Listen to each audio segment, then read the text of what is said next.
স্বাগতম জনাইছো ৰাইজিং অসম 2025 আৰু মোৰ সৈতে আছে মুখ্যমন্ত্ৰী ডক্টৰ হিমন্ত বিশ্ব শৰ্মা ডাঙৰীয়া। মই প্ৰথমতে আপোনাক এই 5 বছৰীয়া কাৰ্যকাল সামৰি আপুনি নতুন কাৰ্যকালৰ বাবে দলৰ বাবে আপোনাৰ বাবে চৰকাৰে কি কৰিলে তাৰ বাবে জনাদেশ বিচাৰি আগবাঢ়ি যাবলৈ ওলাইছে। এই সময়ছোৱাত কোনকিটা কথাই আপোনাক ৰাইজৰ ওচৰলৈ আগবাঢ়ি যোৱাত আটাইতকৈ বেছি উৎসাহ জনাব যে মই ৰাইজক এইকিটা কথা কৈ আগবাঢ়ি যাম? চক প্ৰত্যেকখন স্থানতে বেলেগ বেলেগ কথা থাকে। এটা জেনেৰেল ষ্টেটমেণ্ট আমি সবতে ইলেকশ্যন জিকিব নোৱাৰোঁ। উজনিত গৈছোঁ, তাত ইছ্যু বেলেগ, নামনিত গৈছোঁ, তাত ইছ্যু বেলেগ, বৰাক ভেলীত গৈছোঁ, তাত ইছ্যু বেলেগ। কিন্তু এটা কমন ইছ্যু আছে যে আমি বহুতখিনি কাম অসমত প্ৰথমবাৰৰ বাবে কৰিছোঁ। যেনে 1.5 লাখ নিযুক্তি। কোনো যুৱক যুৱতীয়ে সপোনতো ভাবিব পৰা নাছিল যে হিমন্ত বিশ্ব শৰ্মাই সঁচা কৈছে। যেতিয়া মই মানুহক কৈছিলোঁ 1 লাখ চাকৰি দিম, তেতিয়া মানুহে এটাই ভাবিছিল যে মামাই মিছা কথা কৈছে, হ'লেও মামাক ভোটটো দিলোঁ। কোনেও ভাবা নাছিল যে টকা নোখোৱাকৈ 1 লাখ চাকৰি হ'ব পাৰে। কোনেও ভবাও নাছিল। কিন্তু আজি 1.5 লাখ চৰকাৰী চাকৰি হ'ল, এটাও কেছ নাই, এটাও মোকৰ্দমা নাই। আজি অসমত চৰকাৰী চাকৰিৰ লগে লগে শিক্ষাৰ পৰিৱেশ এটা ঘূৰি আহিছে। অসমত কোনো চৰকাৰে ৰাইজক প্ৰতীয়মান দিব পৰা নাছিল যে বাংলাদেশীক খেদিব পাৰি। এতিয়া প্ৰতিদিনে ৰাতিপুৱা 20 জনৰ পৰা 22 জন, যোৱাকালি আমি অসমত 10 বছৰ ধৰি বাস কৰা যি ভাৰতীয় হৈ গৈছিলে তেওঁলোককো আমি সীমান্ত পাৰ কৰি খেদিব পাৰিছোঁ। BBCয়ে ডকুমেণ্টৰী লৈছে তেওঁলোকৰ, ঢাকাত বহি অসমীয়া ভাষা কৈ আছে যে আমাক মামাই খেদি দিলে বুলি। তাৰমানে অসমীয়া ভাষা শিকাৰ পিছতো আজি আমি বাংলাদেশীক সীমান্ত পাৰ কৰাব পাৰিছোঁ। কোনো মানুহে ভবা নাছিল যে 2 লাখ বিঘা মাটিত এভিকশ্যন হ'ব পাৰে। কোনো মানুহে ভবা নাছিল যে অসমত গুৱাহাটী এয়াৰপৰ্টৰ দৰে ইনফ্ৰাষ্ট্ৰাকচাৰ বুম অসমত হ'ব পাৰে। যোৱা 5টা বছৰত যদি মই ক'ব যাওঁ 34%ৰ পৰা 14%লৈকে দৰিদ্ৰতা নামি আহিছে, প্ৰসূতিৰ মৃত্যুৰ হাৰ, সন্তানৰ মৃত্যুৰ হাৰ। There are lot of achievement, বহুত কথা ক'ব পাৰোঁ। কিন্তু মই ভাবোঁ যে আটাইতকৈ প্ৰয়োজনীয়তাটো এচিভমেণ্ট নহয়। আটাইতকৈ প্ৰয়োজনটো হ'ল যে মানুহৰ বিশ্বাসটো আমি ৰাখিব পাৰিলোঁ নে নাই, ট্ৰাষ্ট ফেক্টৰ। আৰু মই যেতিয়া 5 বছৰ পিছতো প্ৰত্যেকখন মিটিঙত যাওঁ, মোৰ লাগে যে মানুহে 5 বছৰ চৰকাৰ চলোৱাৰ পিছতো 25 বছৰ MLA মন্ত্ৰী হৈ থকাৰ পিছতো মোক আজিও বিশ্বাস কৰে। আৰু সেইটো বিশ্বাসকে লৈ আমি মানুহক ভোট খুজিম। মোদীজীৰ কামৰ কোনো অভাৱ নাই, বিজেপিৰ কামৰ কোনো অভাৱ নাই। গতিকে সুস্থ নেতৃত্ব, অটল অবিচল চৰকাৰ। মই ভাবোঁ যে মানুহে আমাক আকৌ এবাৰ চৰকাৰ কৰাৰ সুবিধা দিব। প্ৰপজিত লোকসকল যদি 40% হৈছেই বা হ'ব এই অহা আমাৰ চেঞ্চাছৰ জৰিয়তে, তেনেহ'লে খিলঞ্জীয়া লোকসকলৰ অস্তিত্ব ৰক্ষাৰ বাবে যদিও আপুনি বেদখল উচ্ছেদ কৰিছে বা আন বহুকেইটা পদক্ষেপ লৈছে, কিন্তু কিবা আৰু শক্তিশালী উপায় লোৱাৰ পথ আমাৰ হাতত উপায় এতিয়া আপুনি কৈছে যদি 40% হ'ব। 34.5 to 2011ত হৈয়ে গ'ল। প্ৰথম আপোনালোকৰ দৰে মানুহক কনভিন্স কৰিব দিগদাৰ যে তেওঁলোক 40% হ'ব। কাৰণ আপোনাৰ দৰে ব্যক্তিয়েও আগত যদিটো লগাই দিয়ে যেন এইটো হিমন্ত বিশ্ব শৰ্মাহে প্ৰপোগেণ্ডাৰ কাৰণে কৈছে। এই মানসিকতা থকালৈকে আমি কেতিয়াও যুদ্ধ কৰিব নোৱাৰো অসমত অসমীয়া মানুহে যুদ্ধ কৰি ইয়াত থাকিব লাগিব ইয়াত যুঁজি থাকিব লাগিব ২৭ৰ জনগণনাৰ পিছত যুদ্ধখন আৰু ক্ষিপ্ৰতৰ হ'ব আমাক ইয়াত ৰাজনৈতিক নেতৃত্ব লাগিব যোনে কম্প্ৰমাইজ নকৰে যোনে যুঁজি থাকিব যিমান দিনলৈ অসমীয়া যুঁজিব সিমান দিনলৈ অসমীয়া বাচি থাকিব আৰু যিসকলে যুঁজিব নিবিচাৰে তেওঁলোকে কম্প্ৰমাইজ কৰিব so there will be a phase য'ত কিছুমানে কম্প্ৰমাইজৰ কথা ক'ব জনিয়াত গৈ সাহিত্য সভা পাতিব কিছুমানে কম্প্ৰমাইজৰ কথা ক'ব কিছুমানে যুঁজি থকাৰ কথা ক'ব অসমীয়াৰ ভাগ্যই নিৰূপণ কৰিব যে যুঁজি থকা মানুহক আমি সমৰ্থন কৰি যাম নে কম্প্ৰমাইজ কৰা মানুহক সমৰ্থন কৰিম পশ্চিমবংগত কম্প্ৰমাইজত চলে হয়তো অসমো কম্প্ৰমাইজত চলিব পাৰে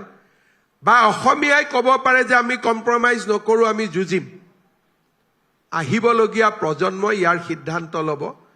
আমি যিমান দিনলৈকে থাকিম আমিতো কম্প্ৰমাইজ নকৰো আমিতো যুঁজিম দেখাত আপুনি কৈছে যে কেইবাটাও প্ৰথম কথা আৰম্ভ হৈছে মই দীঘলীয়া দিন ধৰি দেখিছো বাংলাদেশী খেদা মূলত পুছবেকটো ইয়াৰ আগতে বৰ মানে কেতিয়াও কৰিব নোৱাৰা নিচিনা কাম আছিল এনেধৰণৰ কথা এটা মই নিজেও শুনি আহিছো বা আমি নিজেও লিখি আহিছো যে বাংলাদেশে সমজি নলয় বা এইটো সমস্যা হয় তাত বিডিআৰৰ লগত ফ্লেগ মিটিং কৰিব লাগে আমি সমজি দিয়াৰ শব্দ ব্যৱহাৰ নকৰো বৰ্ডাৰত গৈ ধাক্কা দি দিওঁ য'ত যাওঁ যা প্ৰথম মোৰো ডাউট আছিল এইবোৰ ক'ত যায় পিছত যেতিয়া বিবিচিৰ বুলেটিনখন দেখিলো যে ইহঁতিটো সঁচাই গৈ ঢাকা পাইছেগৈ তেতিয়া মনটোত শান্তি আহিলে সেইকাৰণে এতিয়া অলপ পুছবেকটো বঢ়াই দিছো কিমানক পুছবেক কৰিছো মই সংখ্যাটো ক'ব খোজা নাই কিন্তু জাতীয় শ্বহীদসকললৈ ডেফিনেটলি এইটো শ্ৰদ্ধাঞ্জলি ভাল নাম্বাৰ বিদেশী আমি পুছবেক কৰিছো it is a good number কিন্তু অনুপ্ৰৱেশ এতিয়াও অসম হৈ বা অসমলৈ আহিবলৈ চেষ্টা এটা চলি আছে নে অসমলৈ প্ৰতিদিনে অনুপ্ৰৱেশকাৰী আহে আগত এটা কংগ্ৰেছৰ দিনত ধাৰণাৰ সৃষ্টি কৰা হৈছিল যে অসমত অনুপ্ৰৱেশকাৰী অহাটো বন্ধ হৈছে সেইটো মিছা কথা ডাউকিদি হওক কৰিমগঞ্জেদি হওক মানকাছাৰেদি হওক বেংগলেদি হওক অসমত বাংলাদেশী আহি থাকে এটা আপুনি ক'ব পাৰে যে তেওঁলোকে 10 জন আহিলে 2 জন অসমত থাকে 8 জন কইম্বাটুৰ বেংগলোৰ কেৰালালৈকে গুচি যায় যিহেতু তাতে ডেইলি ৱেজ অসমতকৈ বেছি পায় তাত নিশ্চিত তেওঁলোকে কৰ্মসংস্থাপন পায় সো কেৰেক্টাৰটো সলনি হৈছে এসময়ত অসম ডেষ্টিনেশ্যন আছিল এতিয়া অসম কৰিডৰলৈকে ৰূপান্তৰ হৈছে কিন্তু যিয়ে নহওক কৰিডৰ বুলি ক'লেও 10 জন আহিলেতো 2 জন থাকিয়ে যায় আজি আমি প্ৰত্যেক দিনাই 20ৰ পৰা 22 জন আমি ধৰিব পাৰো কিন্তু বেংগলততো নধৰে মেঘালয়তো ধৰা আমি শুনা নাই সেইকাৰণে আমি ভালনাৰেবল আছিলো আৰু এতিয়াও আমি ভালনাৰেবল হৈ আছো সমস্যা এতিয়াও আমাৰ সন্মুখত আছে এই মুহূৰ্তত আমাৰ অসমৰ মানুহৰ কাৰণে যিটো ডাঙৰ প্ৰত্যাহ্বানমূলক বিষয় আছিলে তাৰ ভিতৰত অন্যতম এটা আছিল 6 জনগোষ্ঠীৰ জনজাতিকৰণ প্ৰতিবেদনখনে ইতিমধ্যে দাখিল কৰিলে বা চাহ জনজাতিৰ মাটিৰ পট্টা প্ৰদান অন্যতম এটা গুৰুত্বপূৰ্ণ কথা মানে প্ৰায় অকল্পনীয় নিচিনা আছিল এই বিষয়টো কিন্তু এইকেইটা বিষয়ত এটা সমাধানৰ আমি এটা লজিকেল কনক্লুজনৰ ফালে ইয়াক লৈ আহিছো মোৰ এটা নিজৰ টাৰ্গেট আছে যে নেক্সট 5 ইয়াৰ্ছত অসমত কোনো সমস্যা থাকিব নালাগে বহুত সমস্যা ক'ব নোৱাৰাকৈ আমি সৃষ্টি কৰা সমস্যা যদি আমাৰ মানুহে আৰু নতুন সমস্যাৰ সৃষ্টি নকৰে কাৰণ কিছুমানে সমস্যাৰ সৃষ্টি কৰি ভাল পায় বাকি পুৰণা সমস্যাবিলাক মই কনফিডেন্ট যে আমি অহা দিনকেইটাত সমাধান কৰি ল'ব পাৰিম আমাৰ যি অসমৰ উদ্যোগ আজি আমি এটা অনুষ্ঠানো কৰিছিলো এটা চাহৰ পৰা সেমিকণ্ডাক্টৰলৈকে আমাৰ এটা প্ৰায় 200 বছৰীয়া উত্তৰণ যদিও উদ্যোগ আমাৰ এতিয়াও কিছু সীমিত পৰিসৰত আছে এবাৰ এডভান্টেজ আসাম 2.0 ৰ জৰিয়তে 5 লাখ কোটি মান টকাৰ প্ৰস্তাৱ আহিছে আৰু কিছু কাম আৰম্ভ হৈছে কিন্তু অসমৰ যি নিবনুৱা পৰিৱৰ্ধিত সমস্যা এয়া চৰকাৰী চাকৰি দি কেতিয়াও শেষ কৰিব নোৱাৰি ব্যক্তিগত খণ্ডৰ বিনিয়োগেৰে এটা পৰ্যায়লৈ যোৱাৰ থল বা কিবা ৰূপৰেখা থাকে অসমত নিবনুৱা দুই ধৰণৰ আছে এটা হ'ল মূল খুঁটিৰ অসমীয়া বা এটা হ'ল ভাৰতীয় নিবনুৱা আৰু এটা হ'ল যিসকলে বাংলাদেশৰ পৰা আহি ইয়াত নিবনুৱা হৈছে গতিকে নিবনুৱাৰ মাজতো এটা ভাগ হ'ব লাগিব যদি আমাৰ নিবনুৱা সংখ্যা আমি দেখো তেতিয়াহ'লে অসমত যি ধৰণে উদ্যোগীকৰণ কৰি আছে আপোনালোকে এমপ্লয়মেণ্ট এক্সচেঞ্জৰ ডাটা এটা দিয়ে কিন্তু ডাটাটোত এই ভাগটোতো নাহে যে বাংলাদেশী মূলৰ নে অসমীয়া মূলৰ যদি অসমীয়া ল'ৰা ছোৱালী বা ভাৰতীয় ল'ৰা ছোৱালী মই ভাবোঁ যে যিটো গতিত অসমৰ উদ্যোগীকৰণৰ প্ৰক্ৰিয়া আৰম্ভ হৈছে 5 to 6 yearsৰ ভিতৰত আমি ইয়াক কণ্ট্ৰোল কৰিব পাৰিম আৰু এটা কাৰণে কণ্ট্ৰোল কৰিব পাৰিম আমাৰ ল'ৰা ছোৱালীৰ সংখ্যাও কমি গৈ আছে কাৰোবাৰ 5জন সন্তান হৈ আছে আমাৰ এজন ল'ৰা ছোৱালী হৈ আছে গতিকে অসমত নিবনুৱাটো এনেও সমাধান হৈ যাব আমাৰ মাক বাপেক বিলাকে মিলি সমাধান কৰি আছে সন্তান জন্ম নিদি গাঁৱত আপোনাৰ গাঁৱত এতিয়া কিমানটা ডেকা ল'ৰা ছোৱালী দেখা পায় আমি যেতিয়া গাঁৱত যাওঁ আগতে স্কুলবিলাকৰ পৰা বাচ্চা ল'ৰাবিলাক আহি যায় এতিয়া অসমীয়া গাঁৱত সৰু সৰু ল'ৰা দেখিবই নোপোৱা হৈছে অসমীয়া স্কুলবিলাকত ইংলিছ অসমীয়া মিলি মই স্কুল বুলি কৈছো তাৰ স্কুলবিলাকত ষ্টুডেণ্টে নোহোৱা হৈছে গুৱাহাটীত আপুনি মই যাক যিমান চিনি পাওঁ কাৰো এটাতকৈ বেছি বাচ্চা নাই দুটাটো নিউজ গতিকে মই ভাবোঁ যে আমাৰ জনসংখ্যাটো যিটো ধৰণে আছে সেইটো জনসংখ্যাত আমি কৰা প্ৰয়াস আৰু প্ৰচেষ্টা আৰু যদি 5 বছৰ অসমখনত শান্ত হৈ থাকে আমাৰ ইয়াত বহুত উদ্যোগ আহিব গতিকে মই কৰ্ম সংস্থাপনক বহুত ডাঙৰ প্ৰত্যাহ্বান বুলি নাভাবোঁ কিন্তু যদি গোটেই পপুলেশ্যনটো প্ৰজেক্ট কৰি কয় যে 20 লাখ নিবনুৱা তেতিয়া সেইটো বেলেগ কথা কাৰণ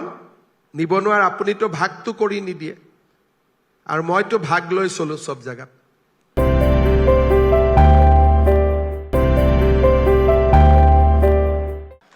নিৰ্বাচনৰ প্ৰাক মুহূৰ্তত ভাগটো বৰ গুৰুত্বপূৰ্ণ বিষয় মোৰ কাৰণে নিৰ্বাচনত অলপ কম ভাগ কৰিম নিৰ্বাচন নাথাকিলেও মই ভাগটো কৰি থাকো আৰু মই যোৱা 10 বছৰ কৰি আছো এদিনতো মই ৰখি দিয়া নাই কোনবা দিনা মই কৈছো নেকি যে এটোত মই কম্প্ৰমাইজ কৰিছো বুলি এইটো কথা সত্য যে আপুনিয়ে চাগৈ দেশখনৰ একমাত্ৰ মুখ্যমন্ত্ৰী যি ভোট কাৰ লাগে কয় কিন্তু কাৰ নেলাগে সেইটোও কয় মই ভাবো যে কিছুমান মানুহে নিজৰ ডেষ্টিনিটো ঠিক কৰি লয় কিছুমানে ঠিক কৰি লৈছে আমি মিলা মিছা কম্প্ৰমাইজ কৰি চলি থাকিম মই ঠিক কৰি লৈছো যে মই কম্প্ৰমাইজ নকৰাকৈ ৰাজনীতিৰ পৰা ওলাই যাম এই ইস্যুটোত আৰু that is the destiny I have chosen for me যিদিনাখন মই দেখিম যে এইটো ৰাস্তা দি চলিব নোৱাৰি সিদিনাখন ইউ টেক কি ভাই ইমান হৈ গ'ল এতিয়া বেলেগে চাওক মই মোৰ কামটো কৰি দিলো যদিও আপোনালোকৰ বিৰুদ্ধে মিত্ৰজোঁটৰ বিৰুদ্ধে এটা বিৰোধী জোঁট গঠনৰ চেষ্টা চলি আছে একদম 100% তেওঁলোকৰ হৈ উঠা নাই কাৰণ নিজৰ মাজতে কিছু সংঘাত আছে কিন্তু দেখা গৈছে যে তেওঁলোকে এটা জোঁট গঠনৰ চেষ্টা কৰিব সকলো একলে প্ৰত্যাহ্বান কিবা হ'ব আজি হ'ল ডিসেম্বৰৰ 22 তাৰিখ যোৱা বছৰ নিৰ্বাচন ঘোষণা হৈছিল ফেব্ৰুৱাৰীৰ 27 তাৰিখে সো গণি 60টা দিন আছে গতিকে 60 দিনৰ ভিতৰত যোনে যি কৰে কৰক আমাৰ শুভেচ্ছা আছে যেহেতু আমাৰ নিজৰো এটা মিত্ৰজোঁট আছে গতিকে বেলেগে মিত্ৰজোঁট এটা কৰিব খুজিলে তাক আমি উপলুঙা নকৰো খালি মই এইটোৱে কম যে লিলি হোটেলত চাহ খাই সময় নষ্ট নকৰিব যি কৰে কৰি লওক সোনকালে কাৰণ হোটেলৰ মালিকে বিলবোৰ পাই নাই তাতো মোৰ ডাউট আছে কিন্তু তেওঁলোকে এটো মাজে মাজে দাবী কৰে যে তেওঁলোকৰ নিৰ্বাচনৰ আগত যিমান কাজিয়া পেচাল নাথাকক মূলতঃ তেওঁলোকে এজন প্ৰাৰ্থী প্ৰক্ষেপ কৰি যুঁজখন শক্তিশালীভাৱে দিব সক তেওঁলোকৰ এটা ডাঙৰ ভোট বেংক আছে তাক মই স্বীকাৰ কৰোঁ যে অসমৰ 35 to 36% মানুহে তেওঁলোকক ভোট দিব, মিত্ৰজোঁট হলেও দিব, নিদিলেও দিব। কেণ্ডিডেট থাকিলেও দিব, নাথাকিলেও দিব। যদি একো কেণ্ডিডেট নাপায়, অকল ঘণ্টা এটা ঘটি এটা থাকে, তাতো ভোট দি দিব, মানে বিজেপিক দিব নালাগে। গতিকে সেইটোৰ কাৰণে আমি ৰেডি হৈ থাকো। সেইকাৰণে তাতে কি হৈ আছে সেইটোলৈ মই ইমান চিন্তা নকৰো। আমাক ভোট দিয়া মানুহখিনিয়ে যাতে আমাক আকৌ ভোট দিয়ে, আমি যাতে তেওঁলোকক বিশ্বাসঘাতকতা নকৰো, যিমানটো কথা কৈছিলো তাক যাতে কৰো। সেইকাৰণে ফেব্ৰুৱাৰীৰ 27 তাৰিখলৈকে আমি আমাৰ প্ৰতিশ্ৰুতিবিলাক পূৰণৰ আমি চেষ্টা চলাই আছো আৰু আমি চলাই যাম। বাকী তেওঁলোকে যি কৰে কৰিব, আৰু ভোটটোতো পাবই, আপুনিতো ৰাখিব নোৱাৰে। বদৰুদ্দিন আজমল ডাঙৰীয়াই আছাউদ্দিন ওৱেইচি ডাঙৰীয়াক AIMIMকো আনি বিজেপিৰ বিৰুদ্ধে কি ডাঙৰীয়া টাঙৰীয়া এইবোৰ আপুনি জানে, কিন্তু সেইকেইটা ভোট তেওঁলোকৰ ভিতৰতে পাব। গতিকে ডাঙৰীয়া হলেও দিব, ভাই হলেও দিব, ককাই হলেও দিব। গতিকে তেওঁলোক চৌদিত যায়, ওৱেইচি কানে, পাকিস্তানী কানে, বাংলাদেশী কানে, যাক আনি থাকক, সেইটোলৈ মই টেনশ্যন নকৰো। আজি এই নিৰ্বাচনৰ সময়ছোৱাত আপুনি যিহেতু গোটেই চৰকাৰখনৰ 5 বছৰীয়া কাৰ্যকালৰ এটা খতিয়ানো ৰাইজক দিব, তাৰ বিৰুদ্ধে তেওঁলোকেও কিবা কিবি কথা কব, কিন্তু মূলতঃ দেখা গৈছে যে চিনাকি অচিনাকিৰ বিষয়টো আপুনি যিটো বিষয় পিছ কৰিছে। মই কবাত কিছুমান ভাষণত অলপ অচিনাকি বুলি কওঁ, কাৰণ সিদিনাখন শ্বহীদ বেদীৰ উদ্বোধন আছিলে, মৰ্যাদা ৰক্ষা কৰি ভাষণ দিব লাগে।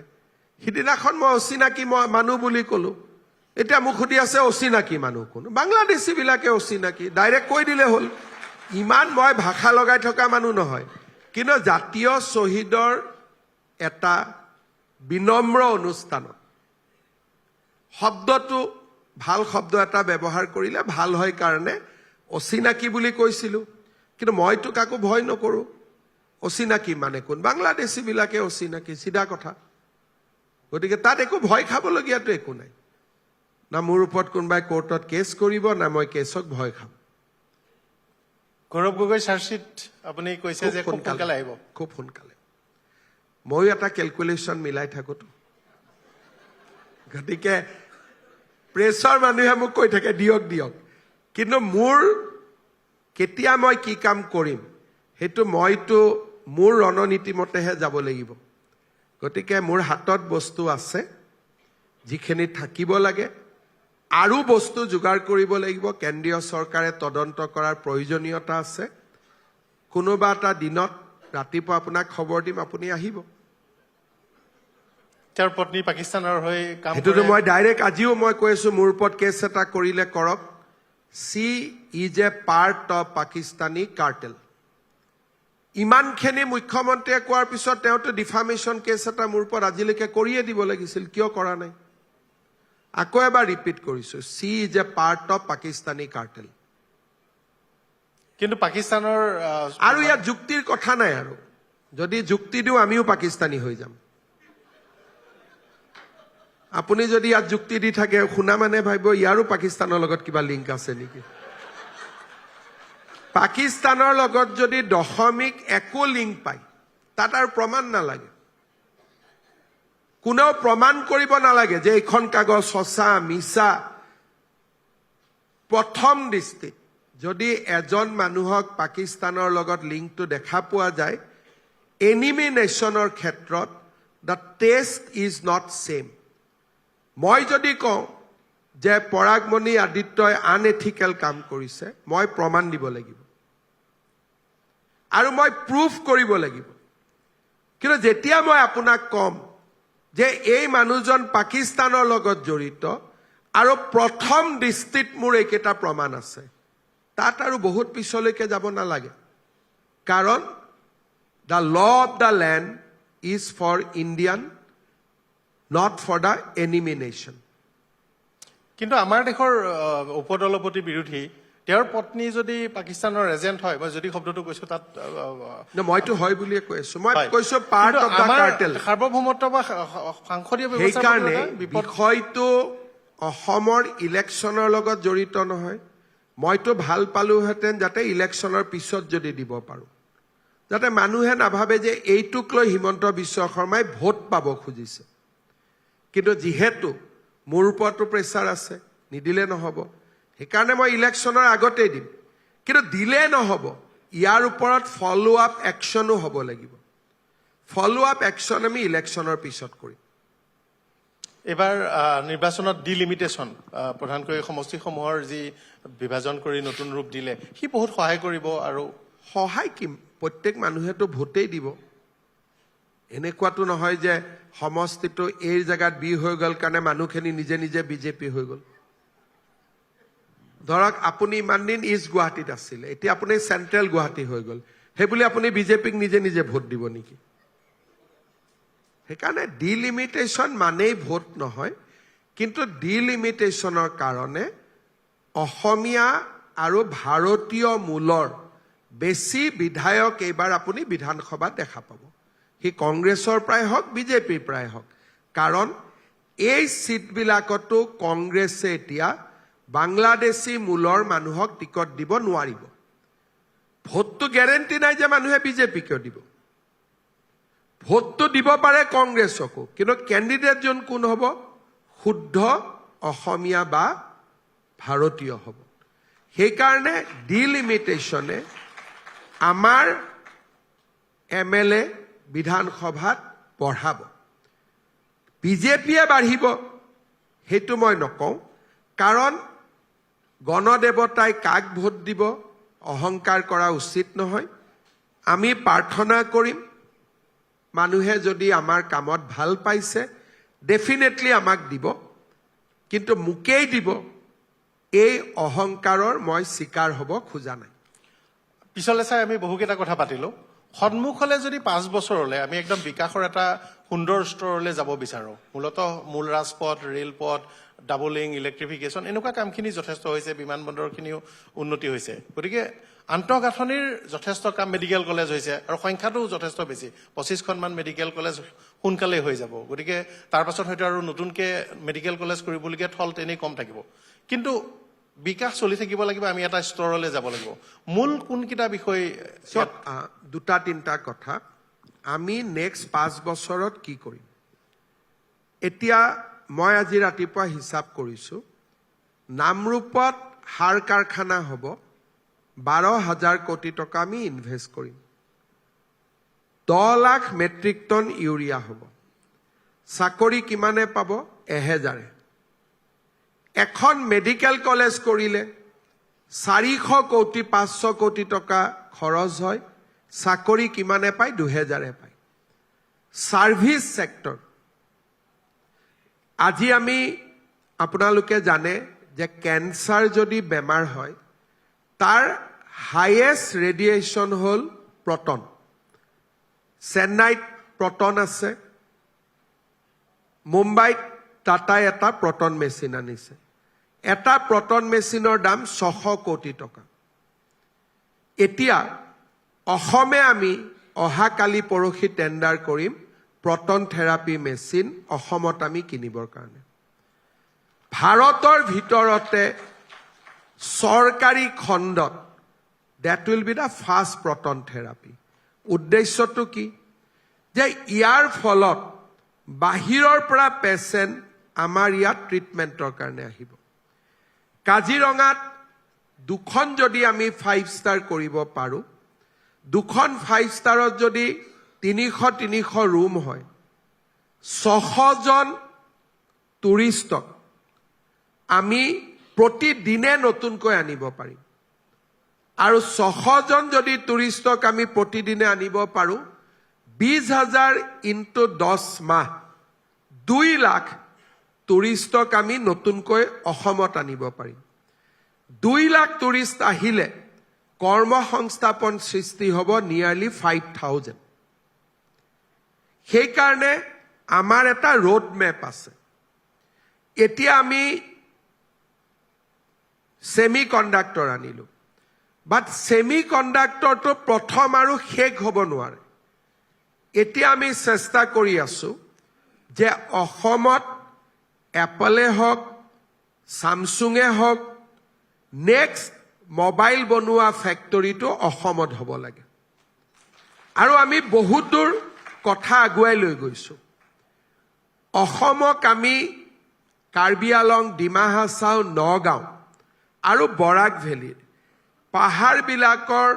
গ্ৰেডেশ্যনটোৰ শ্লোপিঙৰ এডভান্টেজ লৈ অসমক আমি গ্ৰীণ পাৱাৰৰ এটা হাব বনাব পাৰোঁ কেনেকৈ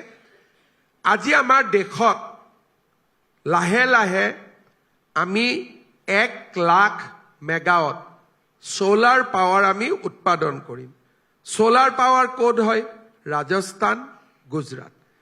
সোলাৰ পাৱাৰ কেতিয়া আমাক ব্যৱহাৰ কৰোঁ দিনত আমাক ইলেক্ট্ৰিচিটি কেতিয়া লাগে ৰাতি সোলাৰ পাৱাৰটোক আমি ৰাতিলৈকে তাক প্ৰিজাৰ্ভ কৰিব লাগিব প্ৰিজাৰ্ভ কৰিবৰ কাৰণে কি কৰিব লাগে পাম ষ্টৰেজ তাৰমানে পাহাৰৰ এটা গ্ৰেডেশ্যনত পানী থাকিব তলৰ আৰু এটা গ্ৰেডেশ্যনত পানী থাকিব পানীটো ঘূৰি থাকিব আৰু ভিতৰত সোলাৰ পাৱাৰখিনি ছেভিংছ হৈ থাকিব 7টা বজাৰ লগে লগে আমি ইলেক্ট্ৰিচিটিটো গ্ৰিডত এৰি দিম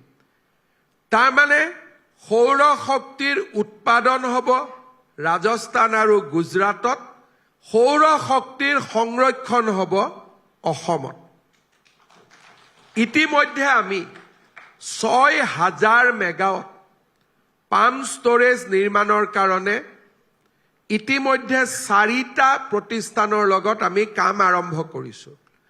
অসমত আমি 20-22 হাজাৰ মেগাৱাট গ্ৰীণ পাৱাৰ আমি ইয়াতে সংৰক্ষণ কৰিব পাৰোঁ বাঁহৰ পৰা বা আমাৰ ঘৰে ঘৰে আছে বাঁহৰ পৰা ইথানেল হয় তাক আমি প্ৰমাণ কৰিলোঁ বাঁহৰ পৰা বিমান উৰিব পৰা তেলো উৎপাদন হয় তাক কি বুলি কয় সাস্টেইনেবল এভিয়েশ্যন ফুয়েল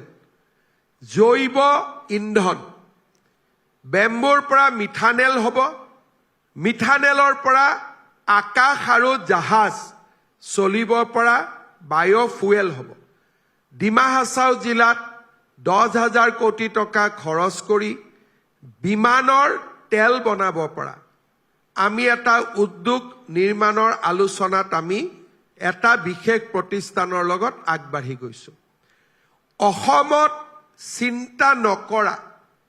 আমি বহুতটা খণ্ড আৰু সেক্টৰ মুকলি কৰি লৈছো মানুহে অসমক বিশ্বাস কৰিব লাগে যেতিয়া অসমত আন্দোলনৰ পৰিৱেশটো নোহোৱা হ'ব অসমৰ বাঁহৰ পৰা আৰম্ভ কৰি অসমৰ ধূলি কণাকো মই সম্পদলৈ ৰূপান্তৰ কৰিব পাৰিম কাৰণ অসমত শক্তি আছে অসমত হাৰুৱা মাটি আছে আৰু অসমত কৰ্মত যুৱ শক্তি আছে কিন্তু ৰাজ্যখনৰ ইমেজটো যদি আমি বাহিৰত বেয়া কৰি দিওঁ তেতিয়া পাম ষ্টৰেজ ল'বৰ কাৰণে মহাৰাষ্ট্ৰও ৰখি আছে অসমত কিয় আহিব মোবাইল বনাবৰ কাৰণে গুজৰাটও ৰখি আছে অসমত কিয় আহিব অসমত আন্দোলন নামৰ বিষাক্ত বস্তুটোৰ পৰা যি দিনাখনে জাতিটো আঁতৰি যাব অসম ভাৰতৰ আটাইতকৈ ধনী ৰাজ্যবিলাকৰ এখন হ'ব কিন্তু অসমত হলে বহু লোকে বেয়াও পায় কৰ্ণাটকত আপুনি দেখিছে প্ৰিয়াংক খৰ্গে ছেমিকণ্ডাক্টৰ প্ৰকল্পৰ মুকলি বিৰোধিতা কৰি আমাৰ ইয়াত কোনো মানৱ সম্পদ নাই বুলি কৈছে সেইটোতো মই ভাল পাইছো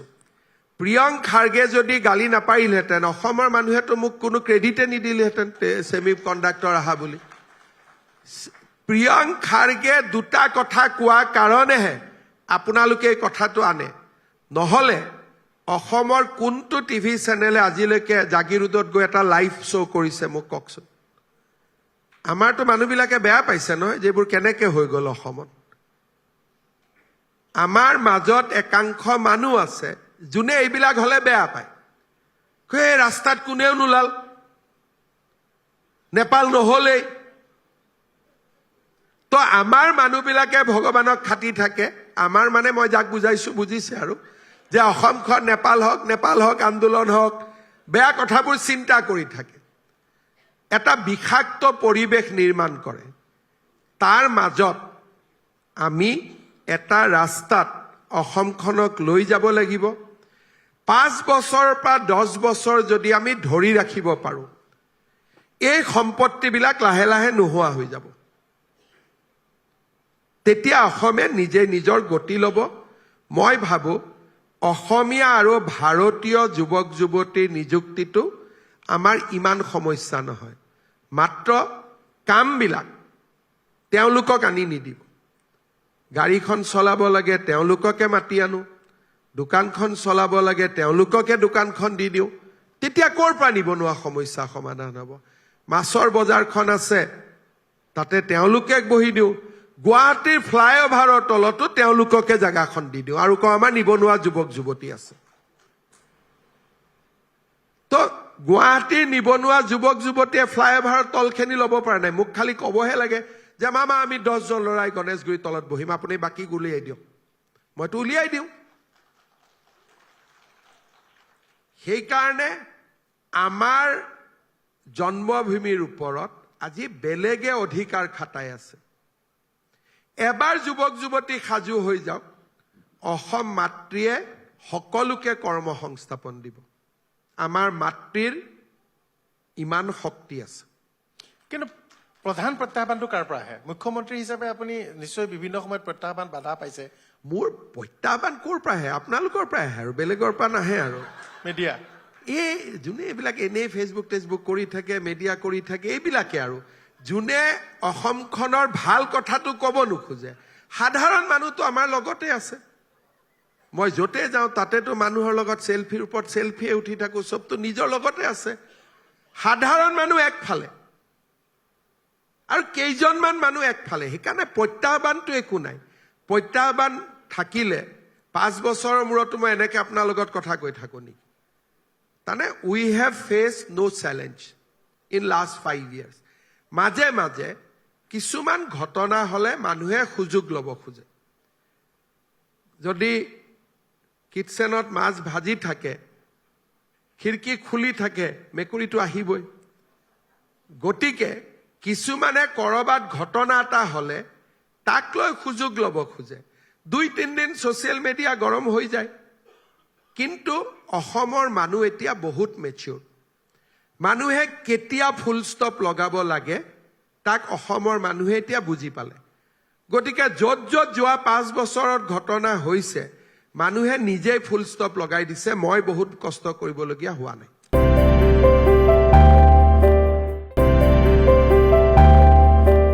মৰমৰ শিল্পী জুবিন গাৰ্গৰ মৃত্যুৰ বিষয়টো নিৰ্বাচনলৈকে আগুৱাই নিবৰ বাবে বৰ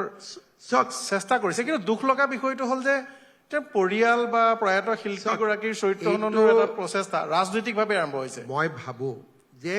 এই বিষয়টো কংগ্ৰেছ আৰু অখিল গগৈৰ মূৰত এটা ভুল কৰি সোমাই গ'ল যে এইটো ইলেকশ্যন ইছ্যু জুবিন গাৰ্গৰ মৃত্যুৰ পিছত যিসকলে আটাইতকৈ দুখ প্ৰকাশ কৰিছে নাটক কৰি নহয়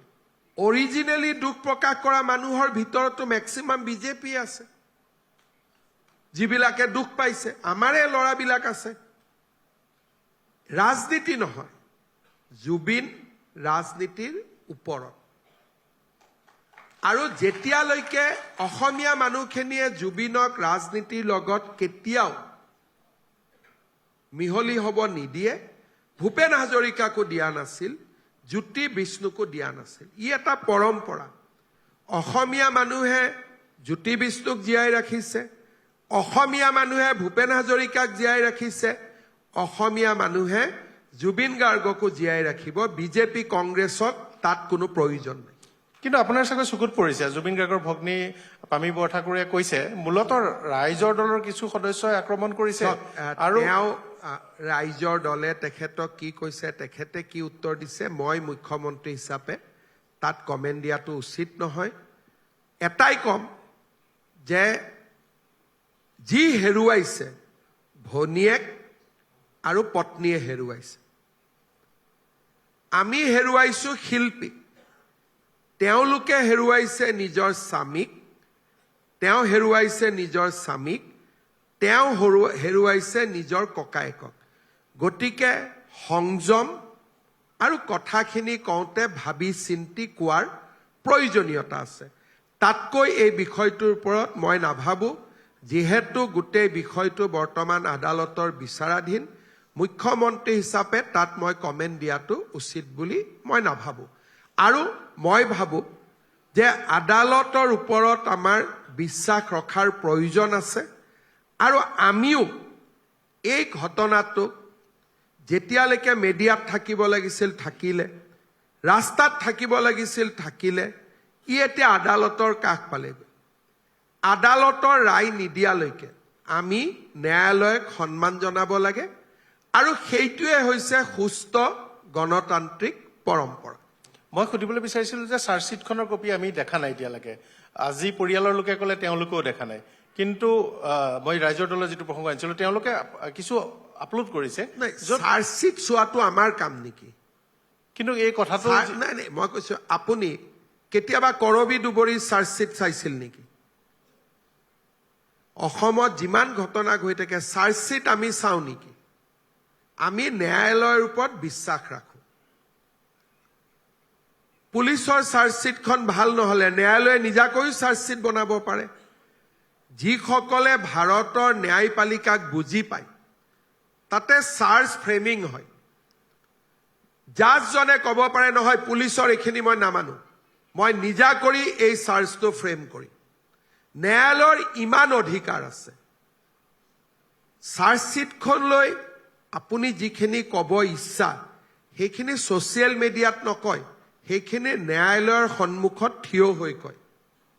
সেইকাৰণে যিবিলাক নতুন পৰম্পৰাৰ সৃষ্টি কৰিব বিচৰা হৈছে সেয়া আমাৰ কাৰো বাবে সুস্থ পৰম্পৰা নহয়। 12,000 পেজ কোনে পঢ়িব? যিটো পেজ ভাল লাগে সেইটো পেজ ছ'চিয়েল মিডিয়াত দিব, যিটো পেজ ভাল নালাগে নিদিব। 12,000 পেজ ছ'চিয়েল মিডিয়াত কোনোবাই আপলোড কৰিব পাৰিব নেকি? সম্ভৱ নহয়। তাৰ মানে কি? আপুনি পঢ়ি পঢ়ি মই হিমন্ত বিশ্বক বেয়া পাওঁ, এইটো পেজ উঠাই দিওঁ। মই হিমন্ত বিশ্ব শৰ্মাক ভাল পাওঁ, এইটো পেজ উঠাই দিওঁ। তাৰমানে আপুনি ৰাজনীতিয়ে কৰিব খোজে। 12,000 পেজ ছ'চিয়েল মিডিয়াত আপলোড কৰা সম্ভৱ নহয়। যোনে আপলোড কৰিব নিজৰ ভাল লগা পেজটোৱে আপলোড কৰিব। আৰু সেইকাৰণে আমি ন্যায়ালয়ৰ ওপৰত সন্মান ৰাখিব লাগে। আৰু মই নিশ্চিত যে ন্যায়াধীশসকলেও জুবিন গাৰ্গক ভাল পাইছিল। ন্যায়াধীশসকলেতো অসমীয়াই। জুবিন গাৰ্গক ভাল পোৱাৰ দায়িত্ব অকলটো ৰাইজৰ দলে লৈ থোৱা নাই, ন্যায়াধীশজনেওতো জুবিন গাৰ্গক ভাল পায়। গতিকে ন্যায়াধীশজনৰ ওপৰত আমি ইয়াৰ বিচাৰ এৰি দিব লাগে। যোৱা কিছুদিনৰ পৰা ছ'চিয়েল মিডিয়াত খুব সক্ৰিয় হৈছে কিছু লোক। আপোনাৰ বিষয়ে বিৰুদ্ধে ক'লে নেতাসকলে অভিযোগ কৰিছে প্ৰায় বিৰোধী দলৰ যে একদম সাংঘাতিক দল এটাহে তেওঁলোকক 1,500 টকীয়া বুলি এটা ধাৰণা দিবলৈ প্ৰচাৰ চলাবলৈ চেষ্টা কৰিছে। মই চাই থাকোঁ কাৰণ আমাৰ কামটোৱে সেইটো। কিন্তু এতিয়া মূল কথাটো হৈছে যে কংগ্ৰেছে কমেণ্ট ছেকশ্যনটো তেওঁলোকে নিষ্ক্ৰিয় কৰিবলগীয়া হৈছে। অসমৰ কংগ্ৰেছে মই এটা কথা কওঁ, ছ'চিয়েল মিডিয়াত আমি যিহেতু পলিটিকেল পাৰ্টিত আছোঁ, চবে ছ'চিয়েল মিডিয়াত ভলেণ্টিয়াৰ থিয় কৰাই থৈ দিছে। আপোনাৰ ভাল লিখিব, কোনোবাই আপোনাৰ বেয়া লিখিব। কংগ্ৰেছৰো ভলেণ্টিয়াৰ আছে, বিজেপিৰো ভলেণ্টিয়াৰ আছে, বিজ্ঞাপনো দিছে তেওঁলোকে, চবৰে ভলেণ্টিয়াৰ থাকে। আৰু সেইকাৰণে ছ'চিয়েল মিডিয়া এনজয় কৰক, কিন্তু ঘৰৰ কাষত ৰাস্তাটো হৈছে নে নাই, ঘৰত স্কুলখন হৈছে নে নাই, অৰুণোদয় পাইছো নে নাই তাকে চাই ভোট দিয়ক। ছ'চিয়েল মিডিয়াটো ৰাতি এনজয় কৰিব। অখিল গগৈ ছ'চিয়েল মিডিয়া মই ৰাতি সদায় চাওঁ, মই বহুত এনজয় কৰোঁ। কমেণ্টবোৰ পঢ়ি কমেণ্ট নকৰোঁ মই। তেওঁ যেতিয়া মানুহক গালি পাৰি থাকে, তই কিয় মোৰ বিপক্ষে লিখিছ, অমুক লিখিছ, মাজে মাজে এটা হাঁহি মাৰি দিয়ে। মই ৰাতি যেতিয়া ভাগৰে যুগৰে যাওঁ, এতিয়াওতো আৰু 2-3 ঘণ্টা 5 ঘণ্টা মই কাম কৰিম, গা পা ধুই মোৰ এলগৰিথিয়ামত নিজে নিজে অখিল গগৈ আহিয়ে যায়। মই ৰাতি গা পা ধুই অখিল গগৈক চাওঁ। সেইকাৰণে অখিল গগৈ কি কৈছে ক'ত কি কৈছে মই আপডেট হৈ থাকো বাকী এইটো হৈছে এনজয় কৰা বস্তু এইটো আপুনি এনজয় কৰক ৰীল বনাওক 2 মিনিট 2 ছেকেণ্ড চাওক নিজক ভাল ভাল ভাল বস্তু আপলোড কৰক এইটো হ'ল এনজয় কৰা বস্তু ইয়াৰ ওপৰত সিদ্ধান্ত নহয় ঘৰত 10 তাৰিখে অৰুণোদয় আহি পালে আৰু ৰাতিপুৱা ছ'চিয়েল মিডিয়াত দিলে হিমন্ত বিশ্ব শৰ্মাই অৰুণোদয় বন্ধ কৰি দিলে এতিয়া ভোটটো কোনটোত দিব মানুহে পুৱাটোতো পালোৱেই একাউণ্টত কাম যেতিয়া ঘৰে ঘৰে সোমাই যায় তেতিয়া ছ'চিয়েল মিডিয়াই প্ৰভাৱিত নকৰে কিন্তু চবেই ছ'চিয়েল মিডিয়াৰ কথা কৈ থাকে গতিকে আপুনিও কৈ থাকক 1 জানুৱাৰী তাৰিখে আপুনি এখন সংবাদমেল কৰে আৰু বহু খবৰ দিয়ে এইবাৰ মানে মহিলাসকলৰ বাবে বহু আঁচনি দিছে তাৰ চৰ্চা হৈছে কিন্তু ল'ৰা সকলক বাবু আঁচনি দিব বুলি এবাৰ বাবুসকলো কি দিব নাই সিহঁতকো পঢ়াৰ দায়িত্ব ল'ব লাগিব ছোৱালীসকলক আমি নিযুত মইনা দিছো এইবাৰ অসমত 50,000 ছোৱালীয়ে কলেজত যোৱাবাৰতকৈ বেছিকৈ এডমিশ্যন লৈছে এতিয়া ল'ৰাবিলাকে কৈছে যে মামা আমাৰো পঢ়াৰ কামটো আপুনি কৰি দিয়ক গতিকে কিবা এটা আমি তেওঁলোকৰ কাৰণেও কৰিম 1 তাৰিখে আমি ঘোষণা কৰিম বাইক স্কুটি নাই সেইবিলাক নহয় কোৰ ষ্টাডি পঢ়াৰ কাৰণে কৰিব কোৰ পঢ়া বাইকৰ কথা ধেমালি কৰি কওঁ যে বুলেট লাগে বুলেট এইবোৰ এটা সম্বন্ধ কিন্তু চবেই জানে যে মামা চিৰিয়াছ কামতে থাকে সেইটো চবেই জানে বাকীবোৰ হৈছে ফূৰ্তি এতিয়া আজিয়ে মই এপইণ্টমেণ্ট লেটাৰ দিছোঁ ছোৱালীবিলাকক এপইণ্টমেণ্ট দি কৈছোঁ যে বাল্য বিবাহ কৰিব নালাগে কিন্তু এপ্ৰপ্ৰিয়েট টাইমত বিয়া পাতিব লাগে আজি যেতিয়া এপইণ্টমেণ্ট লেটাৰ পালি ঘৰত গৈ দৰা চোৱা আৰম্ভ কৰি দে গতিকে মই ধেমালি কৰি থাকোঁ সেইটো মিনিং এইটো নহয় যে কালিয়ে কোনোবাই বিয়া পাতিব কিন্তু পলিটিচিয়ানবিলাক একেবাৰে ষ্টেৰিঅ'টাইপ পলিটিচিয়ান সেইটো আজিকালি মানুহে নিবিচাৰে মানুহে অলপমান আত্মীয়তা বিচাৰে যে এই মানুহজন মোৰ দৰে এজন মানুহ ইয়াত কোনো ইও ঘৰত কি খায় মই যিটো ভাত দালি খাওঁ ই একেই খায় নহ'লে মানুহবিলাকে ভাবে মুখ্যমন্ত্ৰীটো ভাত দালিটো বেলেগ বেলেগ মুখ্যমন্ত্ৰীটো বেডৰুমটো অলপ বেলেগ হ'ব তো একোৱেই নাই যেনেকৈ আপোনাৰ ঘৰ মোৰো ঘৰ একেটাই এই বস্তুটো মানুহে দেখা পালে মানুহৰ কনফিডেন্স বাঢ়ে চিষ্টেমটোৰ ওপৰত সেইকাৰণে আমাৰ প্ৰচেষ্টা থাকে যাতে মানুহৰ লগত ঘৰুৱা সম্বন্ধ এটা আমি এষ্টাব্লিছ কৰিব পাৰোঁ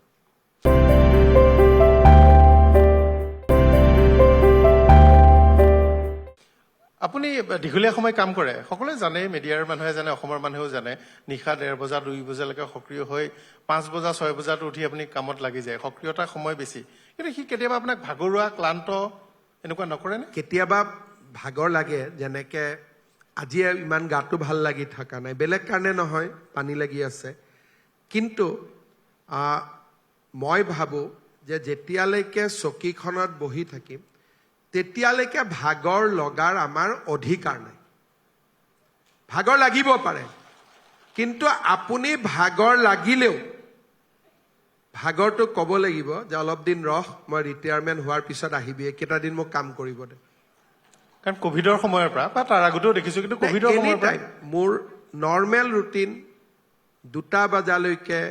মোৰ মোবাইলত অহা গুড মৰ্ণিং গুড ইভিনিং বাদ দি চিৰিয়াছ মেছেজখিনিৰ ৰিপ্লাই মই 12:30 পৰা 2টা বজালৈকে দিওঁ ডেইলি 600-700 মানুহক মই ৰিপ্লাই দিওঁ নৰেন্দ্ৰ মোদী ডাঙৰীয়া 5:30 উঠি যায় অমিত শ্বাহ ডাঙৰীয়া 6টা বজাত উঠি যায় গতিকে মই ফোন এটা মাহৰ মূৰত 2 মাহৰ মূৰত 6টাত ফোন আহিবই গতিকে 6টা বজাত মই নিজে সাৰ পাই যাবই লাগে সেইকাৰণে এভাৰেজ 3-4 ঘণ্টা শুব পৰা যায় কিন্তু মোৰ এটা ভাল স্বভাৱ আছে গাড়ীত গ'লেও মই গাড়ীত শুই দিব পাৰোঁ হেলিকপ্টাৰত উঠিলেও মই শুই দিব পাৰোঁ প্লেনত গ'লেও মই শুই দিব পাৰোঁ সেইকাৰণে মই টোপনিটো ক'ৰবাত মেনেজ কৰি লওঁ এতিয়া যদি মই অলপ দেৰি লবিত মোক আপোনালোকে বহাই দিয়ে যে আধা ঘণ্টাৰ পিছত প্ৰগ্ৰেমটো হ'ব দাদা আপুনি অপেক্ষা কৰক মই আধা ঘণ্টা ধুনীয়াকৈ শুই দিম কোনো মোৰ টেনশ্যন নাই সেইটো কথাত প্ৰধানমন্ত্ৰীৰ সৈতে মিল আছে সেইদিনা সম্ভৱতঃ আপোনালে 5:15 ফোন কৰিছে আমাৰ আন্ধাৰে হৈ থাকে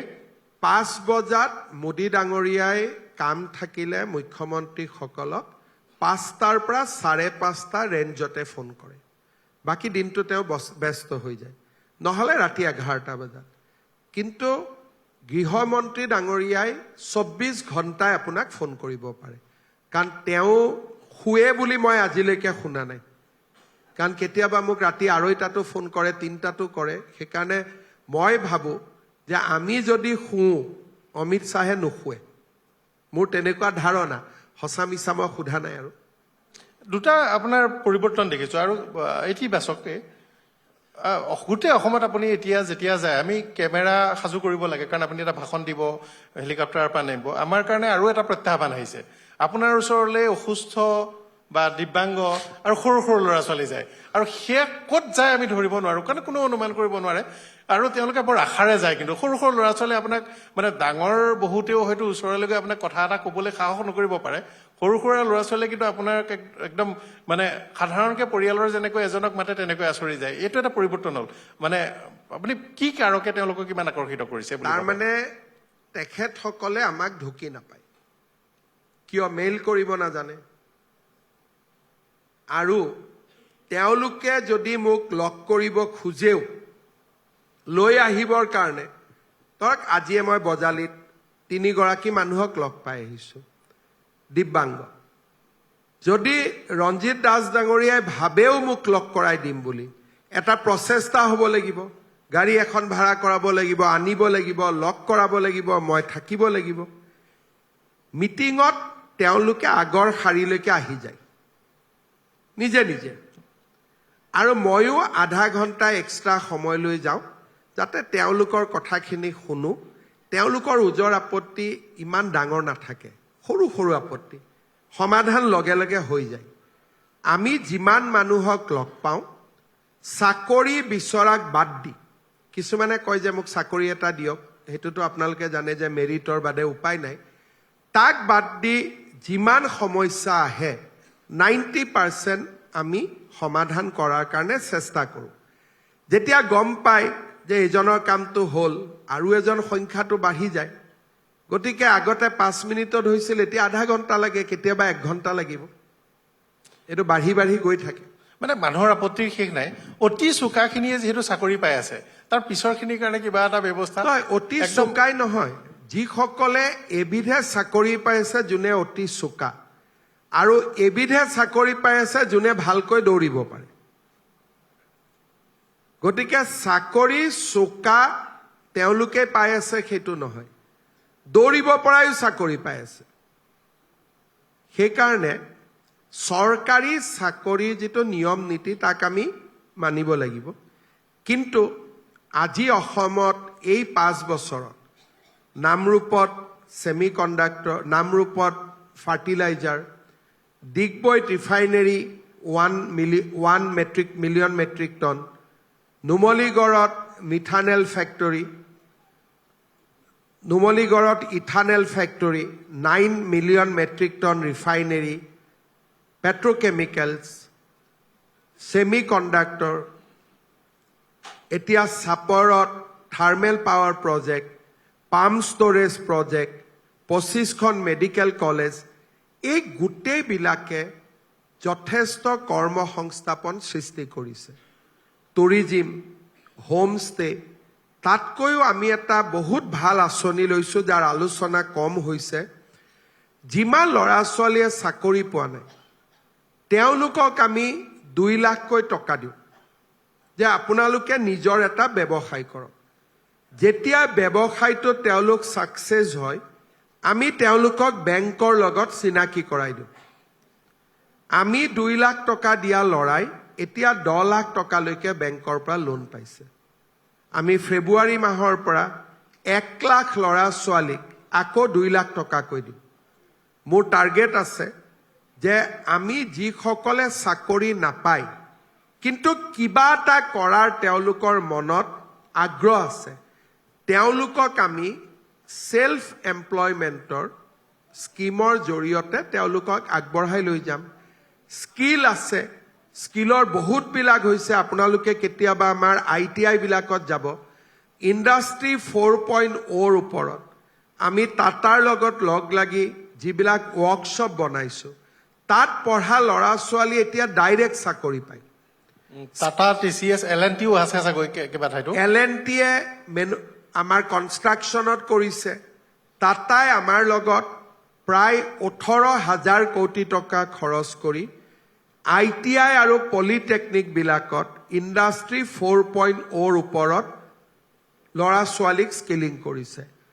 মংগলদৈত আমাৰ স্কিল ইউনিভাৰ্চিটি 1-1.5 মাহত হৈ যাব বছৰত আমি 10,000 ল'ৰা ছোৱালীক আমি স্কিলিং কৰিম সেইকাৰণে মই নিশ্চিত যে অসমীয়া আৰু ভাৰতীয় মূলৰ ল'ৰা ছোৱালীয়ে কৰ্ম সংস্থাপনৰ বাবে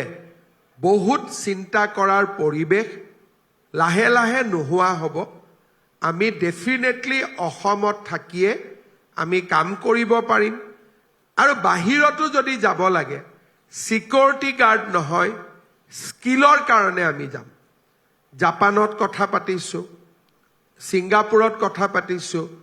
কোৰিয়াত কথা পাতিছো সকলোৱে অসমীয়া ল'ৰা ছোৱালী লৈ যোৱাত আগ্ৰহী আৰু 8,000 টকা দৰমহা নহয় মাহত 2 লাখ টকা দৰমহা দিব এই কামবিলাকৰ ফাউণ্ডেশ্যন এইবাৰ আমি কৰিছো গছবিলাক ৰুইছো অহাবাৰ আমি ডেফিনেটলি খেতি কৰিব পাৰিম জাপানৰ প্ৰধানমন্ত্ৰী ডাঙৰীয়া অহাৰ সময়ছোৱাত যদি আমাৰ আইন শৃংখলাজনিত পৰিস্থিতি নহ'লহেঁতেন নাৰ্ছ কিজানি আমাৰ যাবলৈ আৰম্ভ কৰিলেহেঁতেন মোৰ মতে that was a historical mistake বুলি কওক বা ঐতিহাসিক দুৰ্ঘটনা বুলি কওক তাক অসমীয়া জাতিয়ে কেতিয়াও পূৰণ কৰিব নোৱাৰে ভাৰতৰ প্ৰধানমন্ত্ৰী আৰু জাপানৰ প্ৰধানমন্ত্ৰীৰ শিখৰ বৈঠক গুৱাহাটীত হোৱাৰ লগে লগে আমি ইণ্টাৰনেশ্যনেল মেপত গুচি গলোহেঁতেন CA আন্দোলনটোক লৈ মোৰ দুখ নাই কিন্তু CA আন্দোলনটোৱে অসমক এটা ইমান জোৰেৰে পিছুৱাই লৈ গ'ল যে তাক কম্পেনচেট কৰাৰ কাৰণে মই নাজানো কেতিয়াবা আমি পাৰিম বা নোৱাৰিম এটা খুব ডাঙৰ উদ্যোগ কমপক্ষে 2টা উদ্যোগ চৰকাৰী খণ্ড আৰু এটা ব্যক্তিগত খণ্ডৰ প্ৰস্তাৱ আহিছে নেকি মই শুনা মতে ভাৰত চৰকাৰৰ এটা ডাঙৰ PSUয়ে যথেষ্ট মাটিৰ সন্ধান কৰি আছে নহয় আমাৰ অসমত এতিয়া বহুত কোৱাৰি আহিছে ইছৰোৱে ইয়াতে স্যাটেলাইট বনোৱাৰ কাম আৰম্ভ কৰিব খুজিছে গ্ৰীণ পাৱাৰৰ ক্ষেত্ৰত কাম আৰম্ভ হৈছে হাইড্ৰজেন নুমলীগড় এতিয়া হাইড্ৰজেনত চলিব তাৰ বাবে নিবিদা আহ্বান হৈছে আৰু মোবাইল মেনুফেকচাৰিঙৰ কাৰণে অসমত কথা বতৰা আলোচনা হৈছে মই ভাবো যে নেক্সট 5 ইয়াৰ্ছত এইবাৰ আমি 5 লাখ কোটি টকাৰ নিবেশ আমি কৰিছো নেক্সট এডভান্টেজ আসাম 3 এইটো 10 লাখ নহব 15-20 লাখ কোটিত আমি যাব পাৰিম আৰু তেনেকৈ অসমৰ ভাৱমূৰ্তি নিৰ্মাণ হৈছে মাজত আমি নিজকে নিজে এক্সিডেন্ট কৰি দিব নালাগে আৰু আপুনি কি জানি পৰৱৰ্তী সময়লৈ 2 লাখ মান চৰকাৰী চাকৰি দিবলৈও মনে মনে এটা থিৰাং আমাৰ 5 বছৰত এইবাৰটো আমি নতুন আছিলো 1.5 লাখ চাকৰি হৈ গ'ল 2 লাখৰ ফালে আগবাঢ়ি আছো কিমান হয় কৰি থাকিম অহাবাৰ ডেফিনেটলি আৰু হ'ব কাৰণ নতুন নতুন মেডিকেল কলেজ আহিব নতুন নতুন কলেজ আহিব ইউনিভাৰ্চিটি হ'ব এতিয়া আমি কনকলতা ইউনিভাৰ্চিটি বনাই আছো সুকাফা বিশ্ববিদ্যালয় কৰিছো দেখিলেতো 2000 চাকৰি ইয়াতে হৈ গ'ল নতুন 10খন মেডিকেল কলেজ হ'ব দেখা দেখি 20,000 চাকৰিটো তাতে হৈ গ'ল সেইকাৰণে মই ভাবো যে আমাৰ এটা ট্ৰেজেক্টৰী আছে নিৰ্বাচনী ভিজন ডকুমেণ্টতো আমি দিম মই ভাবো যে আমি আমাৰ লক্ষ্যত আগবাঢ়ি আছো আৰু আমি নিশ্চিতভাৱে আমি লক্ষ্যত আগবাঢ়ি যাব পাৰিম সামৰিছো শেষ প্ৰশ্ন এই 5 বছৰীয়া কাৰ্যকালত কিবা খেদ থাকি গ'ল নেকি যে এইটো কাম কৰিব পাৰিলে ভাল আছিল সব এনেকুৱা কথা যে 9 হলে 10 কৰিব মন যায় 10 হলে 11 কৰিব মন যায় মানুহৰ মনটোৱে তেনেকুৱা কিন্তু সদায় আমি ভগৱানৰ ওচৰত কৃতজ্ঞ হ'ব লাগে যে এটা সৰু পৰিয়ালৰ পৰা অসমৰ মুখ্যমন্ত্ৰীৰ আসন য'ত গোপীনাথ বৰদলৈ বহিছিল তাতে বহাৰ সুযোগ পোৱা গ'ল ৰাইজৰ আশীৰ্বাদ, ভগৱানৰ আশীৰ্বাদ, প্ৰতিটো দিনেই আমাৰ অসমত 1 জানুৱাৰীৰ কাৰণে কিতাপ এখন বনাওঁতে 7,000 সিদ্ধান্ত ওলাইছে। মই ক'লো এইবোৰ কোনে পঢ়িব, 200 মান লিখি দিয়ক। প্ৰতিটো দিনতে কিবা এটা কৰাৰ প্ৰচেষ্টা। কিন্তু যদি আপুনি মোক কয় যে 10ৰ ভিতৰত আপুনি কিমান কাম কৰিছে, মইতো 6-7তে থাকি যাম। কাৰণ মই ভাবোঁ যে জননী জন্মভূমিৰ কাৰণে সুযোগ পালে আৰু কৰিব লাগে, ক'তো গাড়ী ৰখিবই নালাগে। কিন্তু ইমান পাৰফেক্টটো আমি হ'ব নোৱাৰোঁ। সেইকাৰণে মই তেনেকৈ কথা নকওঁ যে মই বহুত কৰিলোঁ, মোৰ বাদে কোনেও কৰিব পৰা নাই, চব ময়ে চেছ কৰিলোঁ, সেইটো নহয়। 10ৰ ভিতৰত যদি 6 কৰা বুলি ভাবোঁ, 5 কৰিছোঁ, 7 কৰা বুলি যদি ভাবোঁ, ফাৰ্ষ্ট ডিভিজন পাম। গতিকে ইলেকশ্যনৰ সময়ত ৰাইজে কিমান নম্বৰ দিয়ে চাই ল'ম। এটা ক্লিপ খুব ভাইৰেল হ'ল, প্ৰধানমন্ত্ৰীয়ে সভাখনত আপোনাক কিবা এটা ক'লে আৰু আপুনি খুব ৰস পাই হাঁহিছিল। মোৰ ব্যক্তিগত অনুভৱ, আপুনি উত্তৰ নিদিলেও নাই, মানে কি কথা নাজানো। প্ৰধানমন্ত্ৰী ডাঙৰীয়াৰ খুব এটা মানুহে দেখাৰ বাদ দি তেওঁৰ ডাঙৰ চেন্স অফ হিউমাৰ এটাও আছে। তেওঁ যেনেকৈ এটা কঠোৰ প্ৰশাসনিক এজন ব্যক্তি, তেনেকৈ তেওঁৰ আৰু এটা ছাইড আছে খুব চিম্পল। যেনেকৈ মই চিমু দাসৰ কথাটো মই কৈছিলোঁ, তেওঁ তাতে বহি মোক এটাই কথা কৈ আছিলে যে ইমান ডাঙৰ এয়াৰপৰ্ট বনালে, কিন্তু মিটিংখনৰ সেইদিনাখন মিটিঙত যদি আপুনি দেখে অডিয়েন্সৰ ফালে লাইট নাছিলে। তেওঁ মোক ক'লে যে ইমান টকা কৰি এয়াৰপৰ্টখন ইমান ধুনীয়াকৈ বনিলে, কিন্তু ইহঁতি গৈ গৈ লাষ্টত মিটিংখনত লাইট কেইটা লগাবও পাহৰি থাকিলে। মই লক্ষ্য কৰা নাছিলোঁ, তেওঁ লক্ষ্য কৰিলে। পিছত মই নামৰূপৰ মিটিঙত দেখিলোঁ একদম ধুনীয়া দেখি। এইখন মিটিঙত লাষ্টৰ ফালৰ মানুহখিনিক দেখা পোৱা নগৈছিলে। এই তেনেকুৱা সৰু সৰু কথা তেওঁ কৈ থাকে, চিৰিয়াছ কথা একো নহয়। তেওঁৰ খুব চেন্স অফ হিউমাৰ এটা আছে, কিন্তু নিজৰ ধৰণেৰে তেওঁ কথা কয়। আমাৰ ৰঞ্জিত দাস ডাঙৰীয়াকো তেওঁ কিবা এটা কৈ গ'ল, মোক সুধি আছে ৰাতিপুৱাৰ পৰা এইটোৰ মিনিং কি বুলি। ময়ো মিনিংটো ক'ব পৰা নাই। গতিকে তেওঁ চবৰ লগতে আমাক তেওঁ কাৰ্যকৰ্তা বুলি ভাবে। সিদিনাখন আমাৰ লগত তেওঁ 45 মিনিট সময় আছিলে। চবৰে এটা এটা নতুন নতুন অভিজ্ঞতা, চবকে যি ধৰণে তেওঁ কথা পাতিছে, ওলাই আহি চবেই গাত চিকুটি চাইছে যে এইজন মোদী আছিল নে বেলেগ আছিলে, যিমানবিলাক আছিলে। সেইকাৰণে মই ভাবোঁ যে তেওঁৰ যিটো এটা হিউমেন ছাইড, বহুত বেছি ষ্ট্ৰং হিউমেন ছাইড। আপোনাৰ যদি বেমাৰ হোৱা বুলি গম পায়, আৰু আপোনাক যদি মোদীজীয়ে জীৱনত কেতিয়াবা লগ পাইছিল, আপোনালৈকে ফোন আহিবই আৰু ফোনত সুধিবই যে তোৰ ট্ৰিটমেণ্টৰ মই কিবা কৰি দিব লাগিব নেকি। কাৰোবাৰ যদি তেওঁ কাৰোবাৰ বিষয়ে জানে, যোৰহাটত আহিলে, ছাপ'জ তেওঁ যোৰহাটৰ ব্যক্তি এজনক চিনি পাইছিলে, আহিয়ে মোক সুধিব অমুকৰ কি খবৰ। তেওঁ অকণমান আমাৰ দৰে মানুহতকৈ তেওঁ অলপ এটা নেক্সট লেভেলত অপাৰেট কৰে। কেতিয়াবা ময়ো আচৰিত হৈ যাওঁ। তেজপুৰত আহি সোধে, ক'ভিডৰ সময়ত তেজপুৰৰ এজন